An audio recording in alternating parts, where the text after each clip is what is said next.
नमस्कार आपसे, मेरा नाम है अशोक वीर यादव एडवोकेट और मैं आप सभी के लिए लीगल एडवाइस वीडियोस अपलोड करता हूं, जो कि आप सब लोग लाइक करते हैं, पसंद करते हैं, शेयर करते हैं और सब्सक्राइब भी करते हैं। अब तक नहीं किया है तुरंत करिएगा और दूसरे लोगों तक भी इस जानकारी को जरूर शेयर करिएगा। देखिए, बहुत सारे ऐसे हस्बैंड्स हैं जिनकी वाइफ उनके बिना परमिशन के या उनसे किसी प्रकार की कोई बिना बात किए हुए अपने मायके में रह रही हैं और आरोप ये लगाते हैं कि मेरे पति ने मुझे छोड़ दिया है, मेरे पति ने मुझे दहेज की मांग करी है, मुझे घर से बाहर निकाल दिया है। ऐसे आरोप पत्नी द्वारा लगाए जाते हैं जब कोई मुकदमा पत्नी द्वारा माननीय न्यायालय में दायर किया जाता है तब। अब इस चीज़ के लिए जब भी कोई आपके ऊपर केस होता है, मतलब पति के ऊपर जब केस होता है, तो फिर पति जो है वो परेशान हो जाता है कि भाई इन सब चीज़ों को किस तरीके से मैनेज किया जाए, किस तरीके से इनसे निपटारा किया जाए। क्योंकि कहीं ना कहीं ये चीज़ें जब इतना बढ़ जाती हैं कि भाई कोर्ट कचहरी तक बातें पहुंच जाती हैं, तो फिर दोनों परिवार कहीं ना कहीं बिखरने की तादाद पर आ जाते हैं। बहुत सारे ऐसे समझदार भी पति और पत्नियां हैं जो अपने मैटर को, अपने जो डिस्प्यूट है, उस डिस्प्यूट को एक सामाजिक रूप से या पंचायत करके या फिर किसी मीडिएशन के द्वारा वो ख़त्म कर लेते हैं। लेकिन जब चीज़ें ज़्यादा बढ़ जाती हैं, कहीं ना कहीं एक व्यक्ति गलत है और दूसरा सही है, तो फिर वो व्यक्ति सही के लिए लड़ता है और दूसरा व्यक्ति गलत के लिए लड़ता है। महिलाओं के पास पावर है, कानून है, तो कानून का वो कहीं ना कहीं उसका दुरुपयोग करती हैं पति के ऊपर कि भाई हमारी बात मानी जाए, हमारी बात नहीं मानी जाएगी तो फिर हम इसके ऊपर मुकदमे लगाएंगे, चाहे वो झूठे क्यों ना हों। तो इस ऐसी परिस्थिति खड़ी हो जाती है कि कहीं ना कहीं वो परिवार बिखरने की कगार पर आ जाता है और इसमें ना पति झुक पाता है और ना फिर पत्नी, क्योंकि पत्नी के पास पावर है भाई कानून की, तो वो जो है वो कानून का इस्तेमाल करती हैं और उसका दुरुपयोग किया जाता है। ऐसा मैं नहीं, लोअर कोर्ट से लेकर हाई कोर्ट और हाई कोर्ट से लेकर सुप्रीम कोर्ट तक इस बात पर टिप्पणी की गई है कि ऐसे जो झूठे मामले हैं सामने आ रहे हैं, वो सिर्फ एक वेपन की तरह इस्तेमाल किए जा रहे हैं पति के ऊपर और उसके परिवार के ऊपर। अब बात करते हैं कि जो पत्नी अपनी मर्जी से मायके में रह रही है या फिर पत्नी बिना पति की परमिशन के वो मायके में रह रही है, पति बहुत कोशिश कर रहा है कि भाई आप आएँ हमारे साथ में रहें, लेकिन फिर भी उसके बावजूद भी वो पत्नी अपने मायके से नहीं आ रही है और बार बार बुलाने का जो प्रक्रिया है वो लगातार की जा रही है, लेकिन फिर भी वो पत्नी वापस नहीं आ रही है। तो ऐसे में आपके लिए एक सही रास्ता खुलता है कि जब पत्नी बार बार बुलाने पर, बार बार आपका जो अधिकार है बुलाने का वो आप पूरा कर रहे हैं, लेकिन पत्नी वो नहीं आ पा रही है, वो किसी भी कारणवश हो, चाहे वो बिना अकारण ही रह रही हो या फिर कुछ उसका उसका कोई और मैटर हो, तो वो आप समझ सकती हैं क्या मैटर है। लेकिन जब पत्नी बिना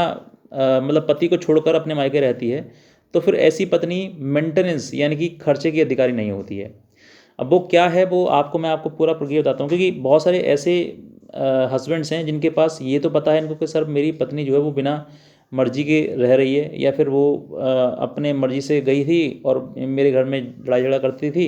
और अब वो मायके रह रही है। मैंने कई बार उसको प्रयास किया लेकिन वो नहीं आ रही है और मुझे धमकी दे रही है कि मैं तुम्हारे ऊपर मुकदमा करूंगी,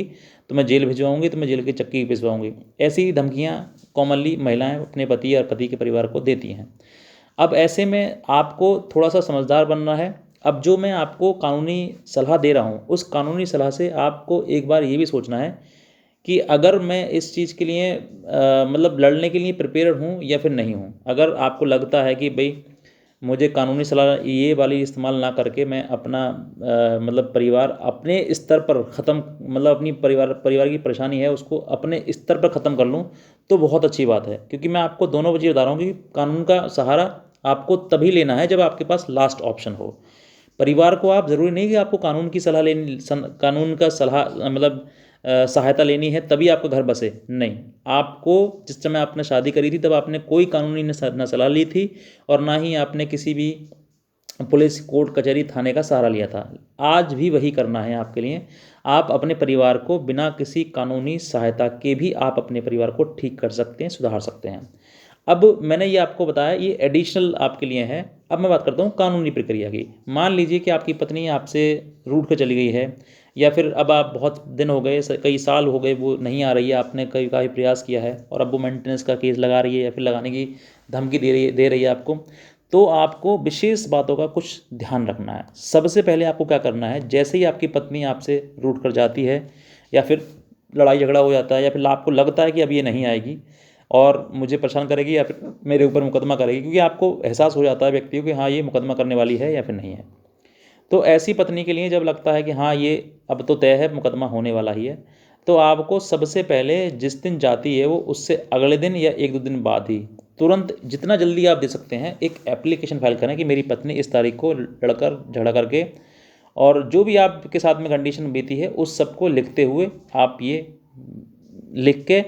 और उसमें ये भी लिखें कि अब वो अकारण मुझे छोड़ के चली गई है और अब वो अपने मायके में ही रहना चाहती है, वहीं रहना रही है। ये एप्लीकेशन आप अपने नज़दीकी पुलिस स्टेशन में ज़रूर दें।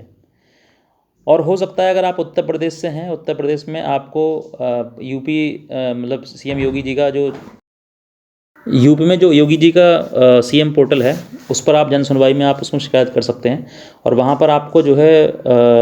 आपको एक रिसीविंग मिल जाएगी और उसमें जो भी आपका उसमें रिपोर्ट लग जाएगी कि आपको क्या हुआ था। जो आपकी शिकायत है आप एक सीएम पोर्टल पर डालें। दूसरा,